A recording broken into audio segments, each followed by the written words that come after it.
کی وجہ سے، اور جس کی وجہ سے جماعت کی کارکنوں کے دلوں میں نفاق پیدا ہو گئی، بہت شدید نفاق پیدا ہو، اور اس نفاق کی آگ سے ہم جیتی ہوئی بازی ہار گئے۔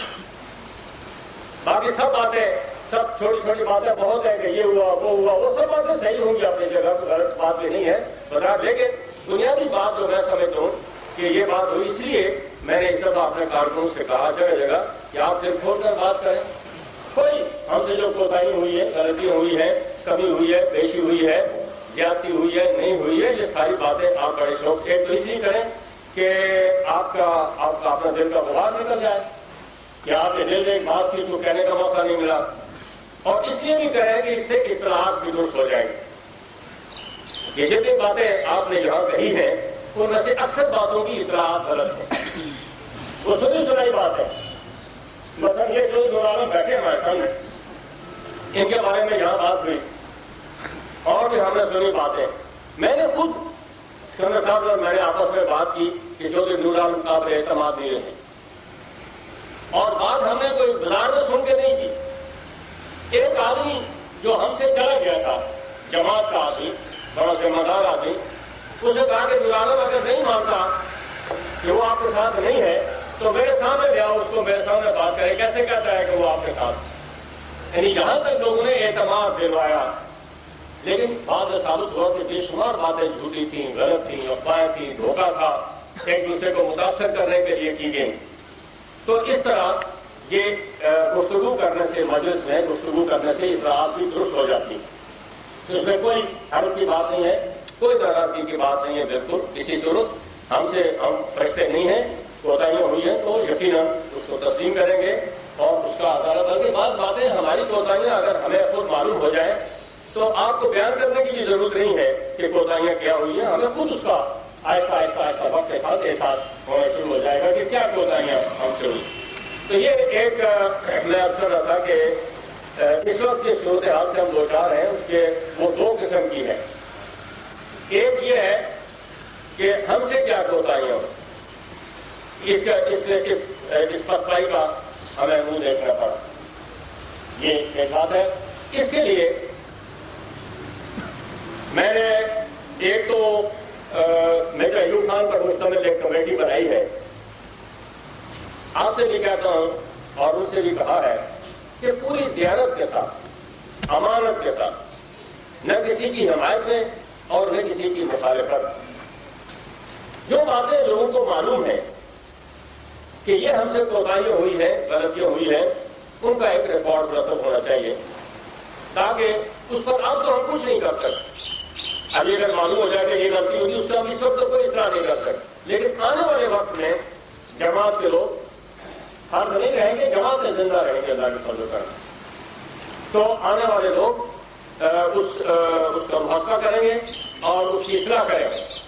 اور پھر سیاست کا طالب علم، یہ جوان صاحب نسل ہماری جو تیار ہو رہی ہے، سیاست میں آ رہی ہے رفتہ رفتہ، یہ جوان صاحب نسل اس سے رہنمائی حاصل کرے گا۔ اس مقصد کے لیے ایک تاریخی ریکارڈ کے طور پر کہ 41 سال جماعت ہے، اس کے لوگوں کا 41 سال کردار ہے، اس کی اصلاح ہونی چاہیے، وقتاً فوقتاً ہونی چاہیے، احتساب ہونا چاہیے، اصلاح ہونی چاہیے، اس مقصد کے لیے ایک کمیٹی وہاں قائم کی۔ ایک حصہ اس کا تو یہ ہے، ایک حصہ یہ ہے کہ ہمارے کارکنوں نے، مسلم کانفرنس کے ساتھ تعلق رکھنے والے کارکنوں نے تقریباً ہر حلقے میں بعض جگہ تو خود کھلا ہم نے ٹکٹ دیا اور اس ٹکٹ کی انہوں نے مخالفت کی، مقابلے میں آزاد امیدوار کی حیثیت سے وہ لڑے۔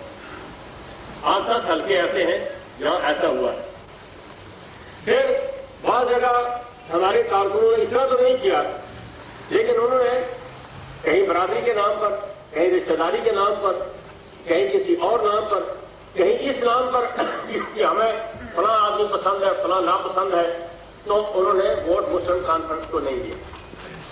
ایسے کارکن بھی ہیں، مجھے راولا کوٹ میں کارکنوں نے شکایت کی، انہوں نے کچھ کارکنوں کا نام لے کر کہا، انہوں نے کہا یہ فلاں فلاں آدمی 40 سال سے مسلم کانفرنس کی ہے، لیکن انہوں نے تمام انتخابات میں 40 سال میں ایک دفعہ ووٹ ہمیں نہیں دیا، یہ بھی کہا۔ اب ایسے کارکن بھی ہے جو مسلم کانفرنس کی دعا میں اگر ووٹ ہمیں نہیں دیتے، ووٹ کے لیے کبھی برادری آ جاتی ہے، کبھی رشتہ آ جاتا ہے، کبھی کوئی اور آ جاتا ہے، کبھی کوئی اور آ جاتا ہے۔ ابھی کل ایک ورکنگ کمیٹی کا ممبر جس کو میں نے نکال دیا تھا ورکنگ کمیٹی سے، معطل کر دی تھی اس کی رکنیت، وہ اس کو میں نے اپنی آنکھوں سے دیکھا کہ وہ پیپلز پارٹی کے امیدوار کی انتخابی مہم میں شریک ہے. وہ بھی کل آ گیا اور کہنے لگے کہ آپ مجھے چارج شیٹ ہے، مجھے بتائیں تو صحیح میرا گناہ کیا ہے، میں مسلم کانفرنس کی ہوں.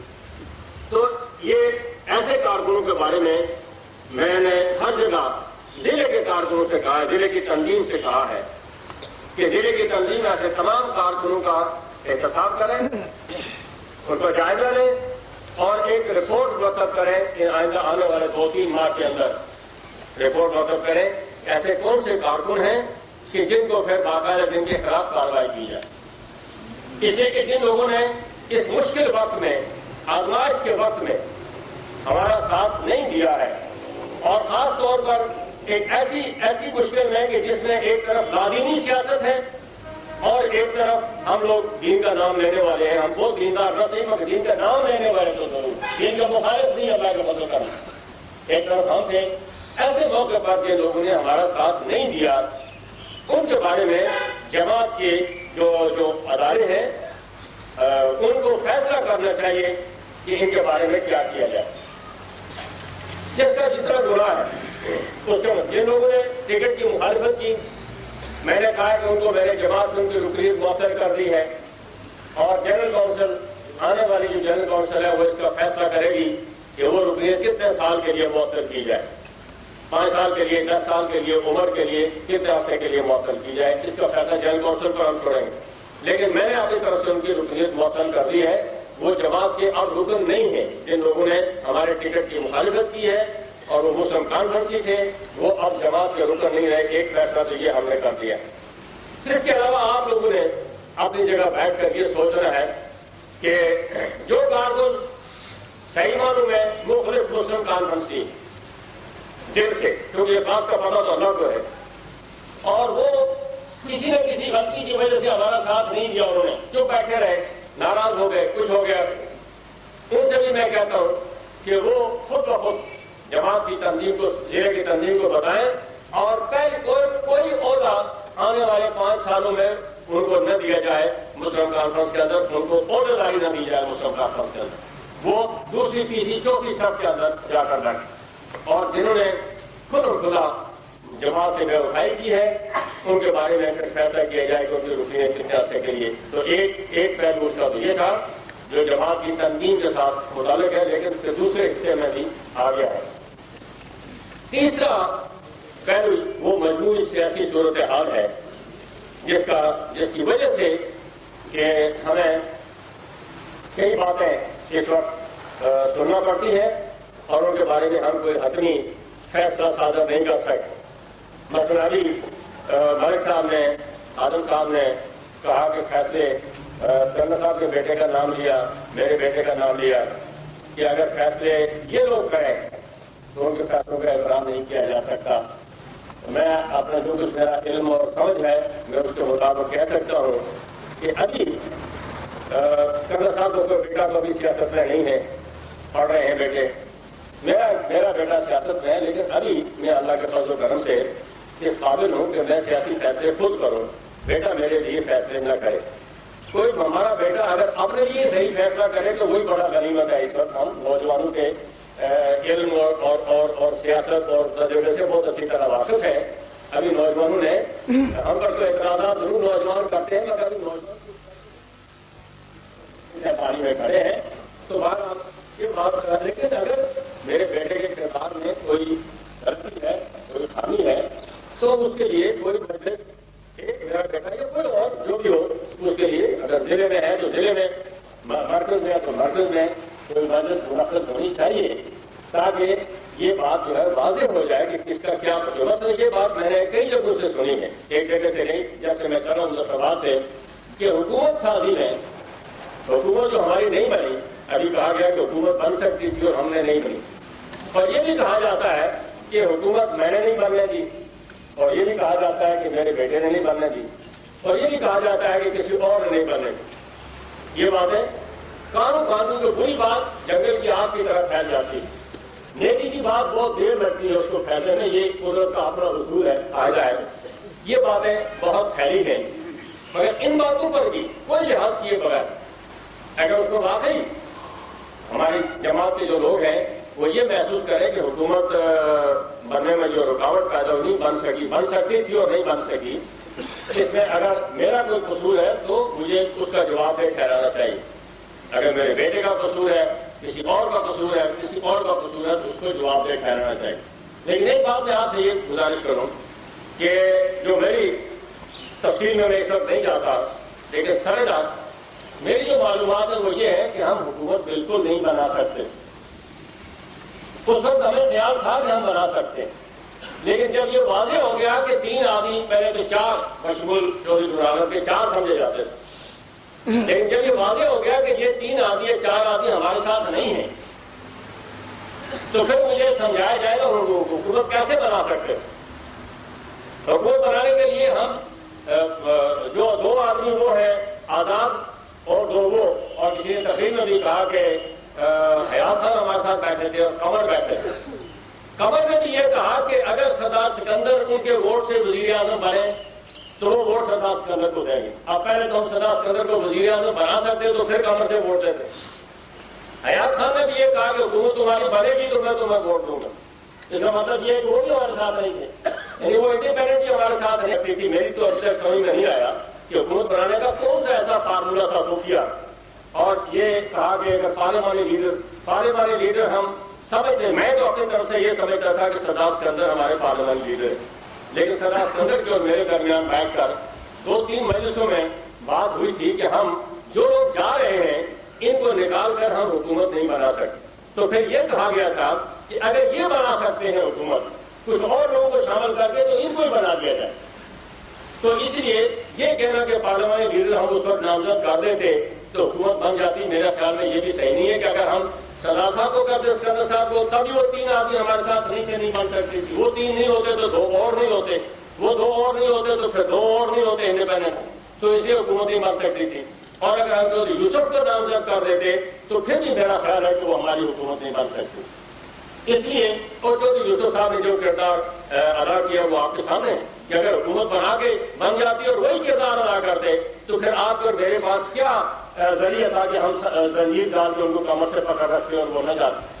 تو اس لیے یہ کہنا بہت آسان ہے کہ حکومت بن سکتی تھی، نہیں بنی. ہم کو خدا نخواستہ یہ سیاست میں کوئی باہر نہیں جھونکتے رہے ہیں، یہ سیاست میں ہم اس لیے نہیں تھے کہ حکومت نہیں بنانی ہے اور کوئی مسئلہ نہیں تھی، لیکن حکومت بن نہیں سکتی. پھر دوسری بات میں آپ سے یہ کہنا چاہتا ہوں، اس تفصیل میں بھی میں نے جانا چاہتا اس وقت کہ درمیان میں ایک مرکزی حکومت جب درمیان میں آ جائے تو سوائے مسلم کانفرنس کوئی دوسری جماعت، کوئی دوسرا فرد اس ملک کے اندر نہیں ہے جس کی ٹانگوں میں جان. سردار ابراہیم خان کی ٹانگوں میں جان نہیں رہی، فیصل سلطان کی ٹانگوں میں جان نہیں رہی، حیات خان کی ٹانگوں میں جان نہیں رہی. وہ انڈیپینڈنٹ بکے ہوئے تھے. وہ انڈیپینڈنٹ دو جو انہوں نے بے نظیر کے ساتھ ہماری حکومت سازی کے عمل سے پہلے جا کے دستخط کر کے دے دیے تھے. انہوں نے کسی میں جان نہیں ہے سوائے مسلم کانفرنس کے کہ مرکزی حکومت بیچ میں ہو تو وہ کھڑے ہو کے کہیں گے کہ ہم تمہارا ساتھ دینے کے لیے تیار ہیں. یہ ٹانگوں میں کسی کی جان نہیں. ہمارے سرکاری ملازمین کے ساتھ بھی آپ شکایت کرتے ہیں، وہ اپنی جگہ کی بات ہے، اس کا جائزہ لیں گے، لیکن سرکاری ملازمین تو اسی مٹی کے بنے ہوئے ہیں. سرکاری ملازمین تو یہ وہ لوگ ہیں کہ ان کو کبھی ہمارے جو مرکز ہے، مرکزی حکومت ان کو کبھی براہ راست بلا کر نہیں کہتی کہ تم نے یہ کر رہے وہ کر رہے. وہ پچھلے 85 کے الیکشن میں چیف سیکرٹری جو ہے وہ ہمارے ایک آدمی نے ہمارا ساتھ نہیں دیا کہ پوچھا بھائی کیوں نہیں ساتھ دیا، تو اس نے کہا 85 کے الیکشن میں کہ چیف سیکرٹری نے بیٹھے ہوئے کہا تھا کہ مسلم کانفرنس والے شاید حکومت نہیں بنا سکتے، تو ہم نے سمجھا بھائی یہی حکم ہے. یعنی یہ تیسرے درجے کے غلام لوگ ہیں ہمارے جو ملازم، پہلے درجے کے غلام بھی نہیں. ملازموں کی شکایت کرتے ہیں اور یہ ملازم آپ کے رشتے دار ہیں، آپ کے عزیز ہیں، آپ کے بھائی بہن. کوئی امریکہ سے کوئی نہیں آیا، کوئی انگلینڈ سے کوئی نہیں آیا، یہاں کے لوگ ہیں. یہ ہماری اس مٹی اور پانی میں کوئی اثر ہے. میں تو سچی بات ہے کئی دفعہ سوچتا ہوں کہ مجھے خدا نے کہاں پیدا کر دیا ہے. میرا تو بالکل ذہن اور قسم کا، میں تو تصور بھی نہیں کر سکتا کہ مرکزی حکومت کی کوئی غلامی قبول کی جائے. مرکزی حکومت کو ہمارے درمیان کوئی فرق نہیں، ہم برابر کے ساتھی ہیں اور بھائیوں کی طرح ہیں. وہ کوئی ہمارے حکمران نہیں ہے اور ہم محکوم نہیں ہوں. لیکن ہمارے سب لوگ جھنڈے کی خاطر بکے ہوئے ہیں، ان کے ضمیر بکے ہوئے ہیں، عورتیں مرد بکے ہوئے ہیں اور تھوک کے بھاؤ سے بکے ہوئے ہیں. اور یہ بھی ان کو جو قیمت ملی ہے یہ مسلم کانفرنس کی وجہ سے ملی ہے. میرے گھر کے حلقے میں جہاں میرا بھائی الیکشن لڑا، وہاں ممتاز حسین راٹھور نے کھڑے ہو کے کہا، کسی کارکن سے کہا کہ بھائی اس حلقے کا خیال رکھنا، مطلب یہ تھا کہ ان کو جیتنے دو. اس نے کہا اس کا خیال رکھنا کیونکہ ہماری قیمت انہیں کی وجہ سے، یہ مسلم کانفرنس کی وجہ سے ان کو گھوڑے کہتے ہیں، اور ان کو کہے کہ یہ کتوں کی ہم خرید و فروخت کر رہے ہیں. اگر ان کو کتوں کا لفظ استعمال کریں تب بھی کام ہے ان کے لیے. یہ گھوڑے کا لفظ اس لیے استعمال کرتے ہیں کہ ہم بیچ میں کھڑے ہیں یہاں، ہماری وجہ سے کہہ رہے ہیں یہ گھوڑے اور گھوڑوں کی خرید و فروخت کر رہے ہیں. تو میری ابھی تو بات یہ ہے کہ کہنے کو تو ہم بڑی باتیں کہہ جاتے ہیں، لیکن عملی صورتحال جو ہے جس کے ساتھ ہمیں مقابلہ ہے اس کو دیکھنے کی ضرورت ہے. اور یہ ایسا نہیں تھا کہ ہم حکومت بنا سکتے تھے اور ہم نے نہیں بنائی اور اس کا میں قصوروار ہوں کہ صدر سکندر کا قصور ہے یا فلاں کا قصور ہے یا فلاں کا قصور ہے. یہ قصور گنتے، اور جب کسی کو شکست ہو جاتی ہے تو شکست کھانے والے لوگ ہمیشہ اپنے قصور ہی گنتے رہتے ہیں. یہ ساری تاریخ بھری پڑی ہے، تو آپ نئی بات نہیں کر رہے ہیں. جیتنے والے لوگ کوئی قصور نہیں گنتے، وہ سمجھتے ہیں ہم جیت گئے بس قصور سارے ختم ہو. ہارنے والے لوگ قصور گنتے رہتے ہیں. تو اس لیے یہ ہمارا میں آتا ہے، اس میں کوئی شک نہیں. اسی لیے میں نے کہا کہ ہمیں کمیٹی بنا دے اور وہ قصور سارے گنوا لیں کہ کیا قصور ہے کیا نہیں ہے. کسی کی شاید کوئی صحیح ہو اس کی ہم اصلاح کر سکیں، اور کوئی غلط ہو تو وہ غلطی چھوڑ دی جائے، اس کا کوئی فکر نہیں. تو یہ میں اب ہماری جو تیسری صورتحال ہے وہ موجودہ سیاسی صورتحال ہے جو آپ کے سامنے مختصراً وہ بھی رکھا گیا ہے. اور وہ یہ ہے کہ مرکزی حکومت پاکستان نے مداخلت کی ہے بھرپور. ایسی مداخلت 40 سال میں پہلے نہیں ہوئی.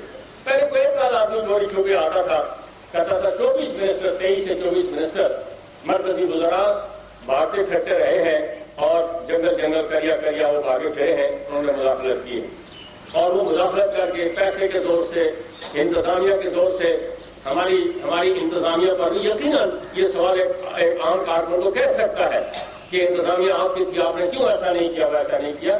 لیکن ہمیں معلوم ہے کہ جب مرکزی حکومت کچھ کرنا چاہتی ہے تو ہماری انتظامیہ کے لوگ کیا کرتے ہیں. وہ لوگوں آپ کو بھی تجربہ ہے، ہمیں بھی تجربہ. لیکن بہرحال مرکزی حکومت میں مداخلت. اب اور اگر بات آپ کے لیے یہ ہے کہ یہ مداخلت انہوں نے کیوں کی؟ کیا محض حکومت بنانے کے لیے کی یا اس کا کوئی اور بھی مقصد ہے؟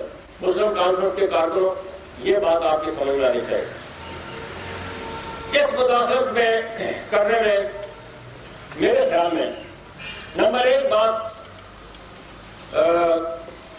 نظریہ الحاق پاکستان کو کمزور کرنا، کیونکہ موجودہ حکومت بالکل یہ ہمت نہیں کر سکتی کہ وہ کشمیر کو آزاد کروائے یا آزادی کی تحریک چلائے. اور آزادی کی تحریک اس وقت تک زندہ رہے گی جب تک نظریہ الحاق پاکستان زندہ اور مسلم کانفرنس زندہ. اس لیے نظریہ الحاق پاکستان رئیس الوزراء چودھری غلام عباس کی تصویر، قائد ملت کی تصویر اتارنے کا کیا مطلب ہے؟ آزاد کشمیر میں، ریاست جموں کشمیر میں چودھری غلام عباس کو وہی حیثیت حاصل ہے جو پاکستان میں قائد اعظم کو حیثیت حاصل ہے. وہ مدر ہے ریاست کی آزادی کی تحریک اور الحاق پاکستان کی تحریک کے مدر. ان کی تصویر اتارنے کا واضح مطلب یہ ہے کہ الحاق پاکستان کی بات اب یہاں نہیں ہونی چاہیے. نظریہ الحاق پاکستان، اور نظریہ الحاق پاکستان ختم ہو جائے تو کیا ہوگا؟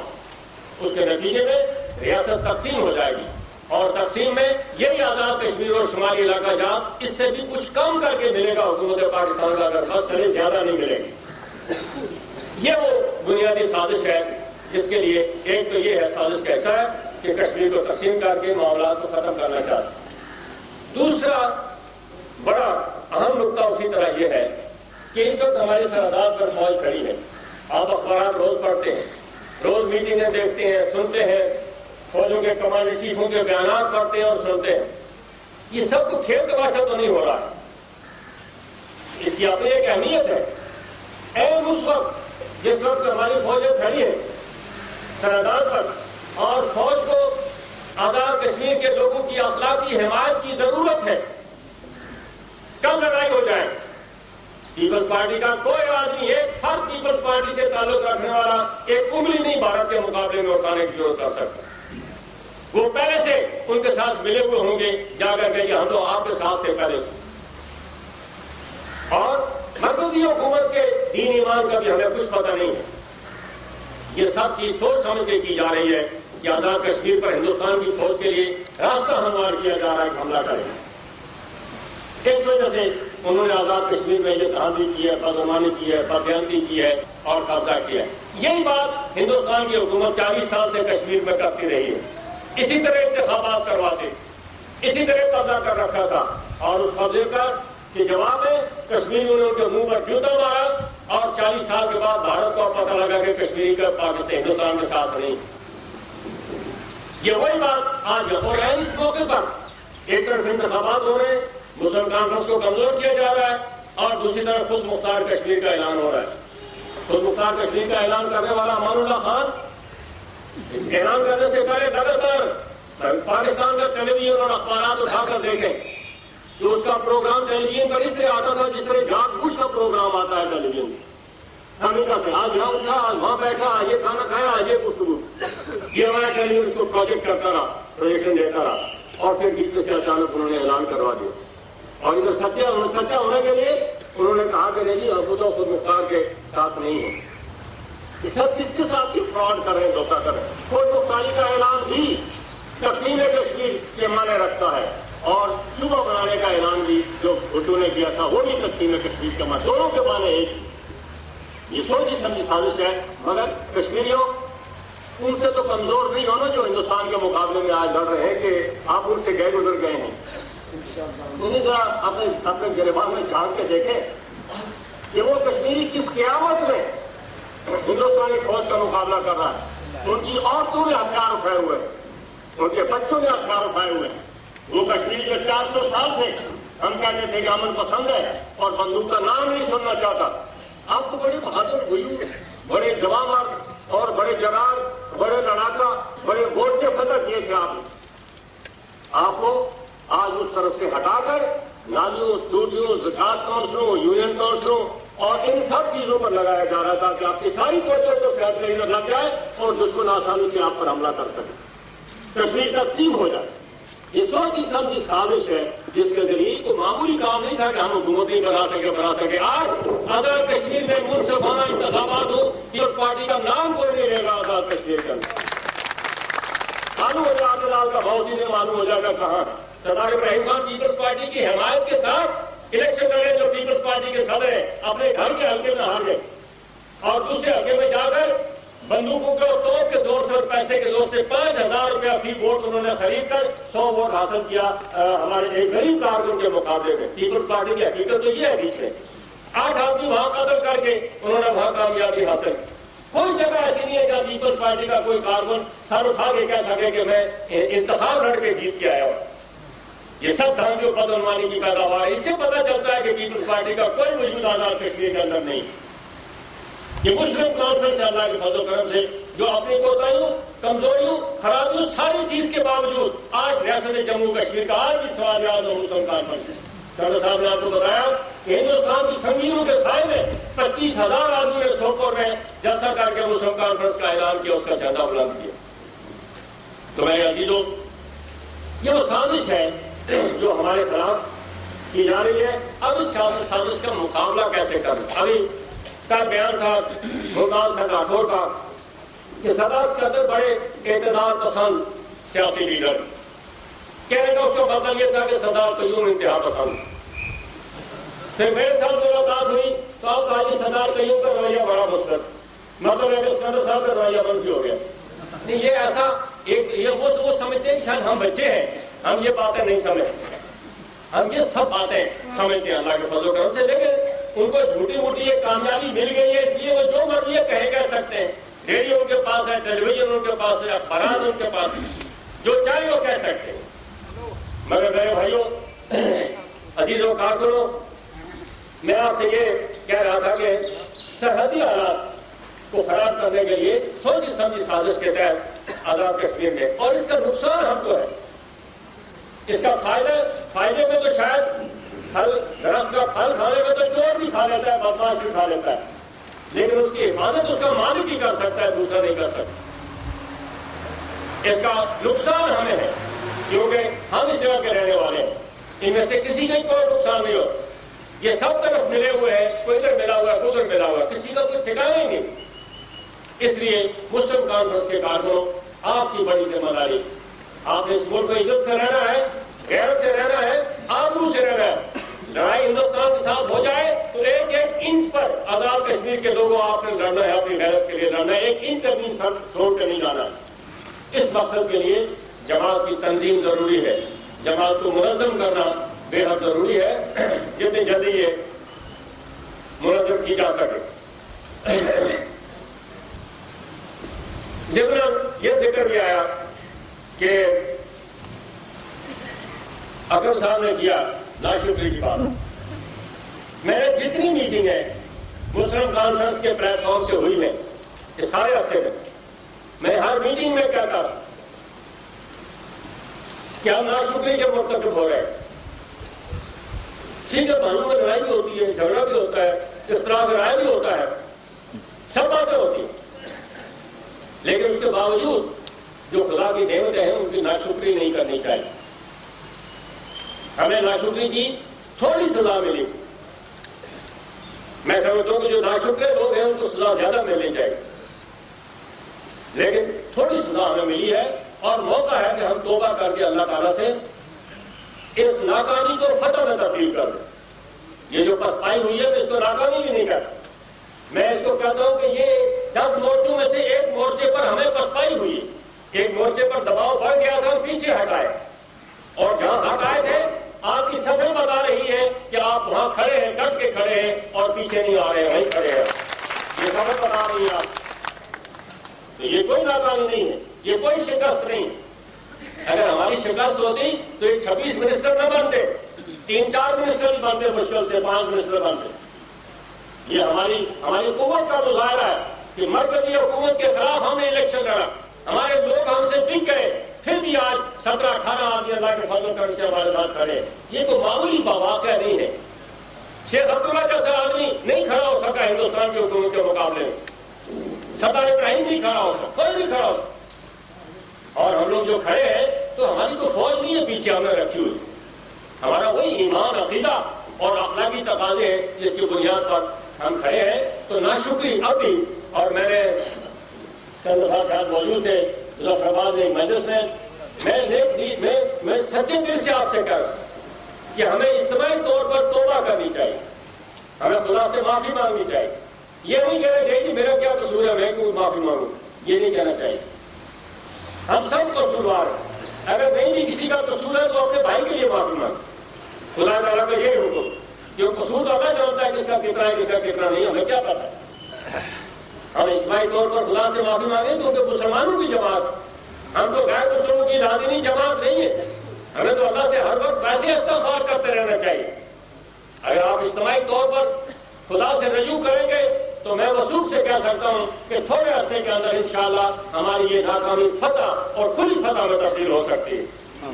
یہ لوگ سب بھاگ سکتے ہیں، میدان چھوڑ کر جا سکتے ہیں، کیونکہ ان کے پاس ان کی ٹانگوں میں جان نہیں، یہ کھڑے نہیں رہ سکتے، کسی کے پاس کوئی پروگرام نہیں ہے، کسی کے پاس کوئی صلاحیت نہیں ہے، کچھ نہیں کر سکتے۔ اور وہی تباہی جو انہوں نے شروع کی ہوئی ہے، یہ وہی تباہی ان کو کہاں پہنچائے گی اس کا بھی آپ تھوڑے دنوں کے اندر اس کا بھی حشر آپ دیکھ رہے ہیں۔ تو آخر میں جس بات کی طرف آنا چاہتا تھا، اسکندر صاحب نے ایک بڑی بہت صحیح بات کی نشاندہی کی ہے، اور وہ یہ ہے کہ رضاکاروں کی تنظیم قائم کی ہے۔ رضاکاروں کی تنظیم کشمیر کی آزادی کی تحریک کے لیے بھی ضروری ہے، اور آزاد کشمیر کے لوگوں کی عزت اور غیرت بچانے کے لیے بھی ضروری ہے۔ کہ یہ بدماش کھلم کھلا چکلے کھول دیں گے، یہاں کھلم کھلا شراب خانے کھول جائیں گے یہاں، تو اس سے بچنے کا کوئی ذریعہ اور نہیں۔ اس سے بچنے کا ذریعہ یہ ہے کہ ہمارے جوان لوگ، نوجوان لوگ کھلم کھلا بازار میں کوئی بدماشی اور بدعنوانی نہ کرنے دیں۔ ان کا ڈر ہونا چاہیے کہ ان کو بدماشی کریں گے تو ہمیں ماریں گے لوگ۔ نوجوانوں کی تنظیم قائم کرے، رضاکاروں کی تنظیم قائم کرے، یونین کونسل قائم کرے، اور اس کے لیے علیحدہ ریکروٹمنٹ کرے، اس کے لیے علیحدہ رکن سازی کرے۔ نوجوان لوگوں پر مشتمل، پڑھے لکھے لوگوں پر مشتمل ہر یونین کونسل میں 10، 20، 40، 50، 100 نوجوان مسلم کانفرنس کے رضاکار کی حیثیت سے کام کرنے کے لیے تیار ہو جائیں تو انشاءاللہ العزیز ہم صرف ان کا نہیں مقابلہ کرنا چاہتے، ان کے مقابلے کی ضرورت ہی ہمیں نہیں ہے. یہ تو پہاڑ کی چوٹی سے خود گرنے والے ہیں.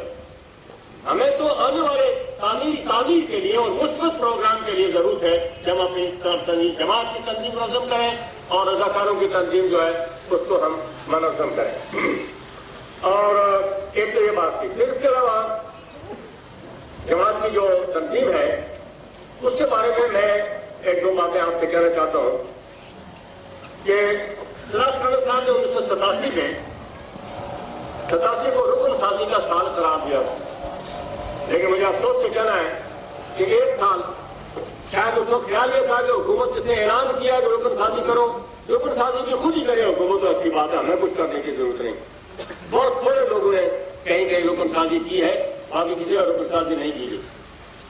میں آج آپ سے پھر کہتا ہوں کہ وہ سال تو گزر گیا ہماری غفلت کا، لیکن ہم آج سے ابھی سے اس کنونشن میں ہم یہاں رکن سازی کی تعطیل میں ساتھ لائے ہوں. وہ ضلع کی جو انتظامیہ ہے ہماری مسلم کانفرنس کی، ان کے سپورٹ کر دیں گے حلقہ وار، اور حلقہ وار رکن سازی کریں. دیکھیں آزاد کشمیر میں کوئی 5000 کے قریب پولنگ اسٹیشن ہیں، وارڈ ہیں. کوئی 6000 ہے، شاید 1000 پاکستان میں ہوں گے اور 5000 آزاد کشمیر میں. اگر 10 کارکن فی وارڈ میں مسلم کانفرنس کے پرچی لیں تو یہ 50,000 کارکن بنتے ہیں. 50,000 کارکن کو تھوڑی تعداد ہے. نیک کام کے لیے کھڑے ہو جائے 50,000 آدمی تو یہ بذات خود ایک بڑی قوت ہے جس کا کوئی مقابلہ نہیں ہو سکتا. لیکن آپ کسی پولنگ اسٹیشن پر 100 کر سکتے ہیں، 50 کر سکتے ہیں، جتنے چاہیں کر سکتے. تو ہر وارڈ میں رکن سازی کریں اور اپنا وقت دیں. رکن سازی کے لیے جماعت کے سینئر کارکن وقت دیں. میں ان سے کہتا ہوں سینئر کارکن. یہ نہ کریں کہ سینئر کارکن گھر میں بیٹھا رہے اور کسی کو چپراسی کو یا خادم کو بھیجے جاؤ یا تم جا کے رکن سازی کرو اور پیسے ہمارے لیے لے جاؤ. یہ جھوٹی چالی رکن سازی مت کریں. جس طرح جلسوں میں ہم نعرے لگاتے ہیں نا، جب تو نعرہ لگانے کے لیے تلاش کرتے ہیں کہ چھوٹا کارکن کون ہے جو نعرہ لگائے. بڑے کارکن کو تکلیف ہوتی ہے نعرہ لگانے سے، وہ کھڑپیچی ہماری میں فرق آتا ہے. یہ خدا کے لیے نہ کریں. جو سب سے بڑا اسکندر صاحب اپنی جگہ رکن سازی کرے، میں اپنی جگہ رکن سازی کروں گا. ہر آدمی مسلم جو مسلم کانفرنسی ہے، صدر مسلم کانفرنس سے لے کر نیچے تک، وہ سب بتائے کہ اس نے کتنی رکن سازی کی. اور اس عرصے کے اندر 2 ماہ کے اندر اگست کے آخر تک رکن سازی مکمل ہونی چاہیے تاکہ ستمبر میں ہم پھر ضلعی تنظیموں کے انتخابات کروا سکیں. اور اس کے بعد اکتوبر میں یا ستمبر کے آخر میں ہم انشاءاللہ جماعت کا سالانہ انتخاب کروائیں. میری نمبر 1 ترجیح، بنیادی ترجیح اسی بات کو حاصل. باقی سب باتیں تو میں لوگوں کے دلوں کا غبار ہلکا کرنے کے لیے اور حالات سمجھانے کے لیے ہم نے کی ہے، لیکن بنیادی بات جماعت کی رکن سازی ہے. ایم ایل اے صاحبان اپنے ہاتھ سے کریں، سابق ایم ایل اے کریں، سابق منسٹرز کریں. جو ہمارے سینئر کارکن ہیں وہ اپنے ہاتھ سے رکن سازی کریں، اور اگر کافی زیادہ ضرورت ہوں وہ بتائیں، وہ مہیا کریں گے. دیکھنا چاہوں گا میں کہ ہم نے 2 مہینے کے اندر کتنی رکن سازی کی ہے، کتنے لوگوں کو. اور جعلی تنظیم نہیں کرنی ہے، صحیح خالص تنظیم کرنی. جو لوگ ہم سے چلے گئے ہیں وہ چلے گئے ہیں، جو ہیں وہ ہیں. اور اللہ کے فضل و کرم سے بہت بڑی تعداد کارکنوں کی ابھی تک مسلم کانفرنس کے ساتھ ان کے دل وابستہ ہیں. تو یہ تنظیم کے بارے میں میرا زیادہ اصل میں خیال یہ تھا کہ میں صرف تنظیم کے بارے میں آپ سے بات کروں گا، اور باتیں تو پھر بعد میں ہوتی رہیں گی.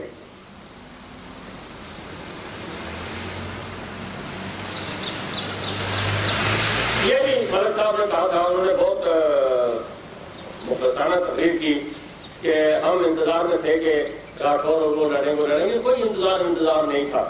یہ تو سیاست کا حصہ ہے. سردار ابراہیم سے کل ملاقات ہوئی، پرسوں میرے پاس وہاں آئے تھے. تو اس کا یہ مطلب نہیں ہے کہ ہم اپنی سیاست کی بنیاد اس پر رکھ رہے ہیں. اس پر ہماری سیاست کی بنیاد نہیں ہے. وہ حالات ایسے تھے کہ جو ہمارے قابو میں نہیں تھے، کچھ اپنے گھر کی وجہ سے اور کچھ باہر کی وجہ سے. تو بہرحال اللہ کے فضل و کرم سے سیاسی اقتدار اب بھی آپ کے پاس. حکومت کا اقتدار آپ کے پاس نہیں ہے. حیات خان کی مثال آپ کے سامنے ہے. حیات خان کئی سال حکومت پر فائز رہا لیکن سیاست میں ایک سیٹ لے کر بس ہو گئے. سیاسی اقتدار اب بھی مسلم کانفرنس کے پاس, اور اس اقتدار کی بڑی علامت یہ ہے کہ مرکزی حکومت کی اتنی زبردست مخالفت. ایک اخبار نے 2 ارب روپے لکھے کہ 200 کروڑ روپیہ حکومت پاکستان نے رشوت پر خرچ کیا آزاد کشمیر کے اندر. چلو 200 کروڑ نہیں کیا ہوگا, 100 تو کیا ہوگا. اتنی ساری چیز کے باوجود مسلم کانفرنس سے اگر خدا نے آپ کو ایسا مقام عطا کیا ہے تو سیاسی اقتدار تو پھر آپ کے پاس ہے, ان کے پاس نہیں ہے. وہ حکومت پر کب تک بیٹھے رہیں گے؟ مگر اس اقتدار کو صحیح معنی میں منظم کیا جائے اور تنظیم میں ڈالا جائے, نظم و ضبط برقرار رکھا جائے جماعت کا, اور جماعت کے اندر یہ کانا پھوسی اور شوشے بازی چھوڑ دی جائے, اور جو بات کرنا ہو وہ مجلس میں بیٹھ کے کرے تاکہ اس کا کوئی جواب دے سکے, سمجھا سکے, کوئی بات کہہ سکے کہ کیا ہوا کیا نہیں ہوا. کیونکہ ہمیں اس کانا پھوسی کی مہم نے بھی ہمیں بہت نقصان پہنچایا. یہ کہہ گیا, پھر وہ بات آگے چل پڑی, کسی نے پیچھے مڑ کر نہیں دیکھا کہ وہ کیا گیا ابھی کہ نہیں کیا گیا ہے, یا کہنے والے نے کیا کہا. تو یہ شوشے بازی کو چھوڑ کر جماعت کو منظم کریں, طاقتور کریں, تاکہ آنے والے وقت کا ہم مقابلہ کر سکیں. اللہ تعالیٰ آپ کو مجھے ہم سب کو اس بات کی توفیق عطا فرمائے. میں آپ کا پھر ایک بار شکریہ ادا کرتا ہوں. وآخر دعوانا الحمدللہ رب العالمین.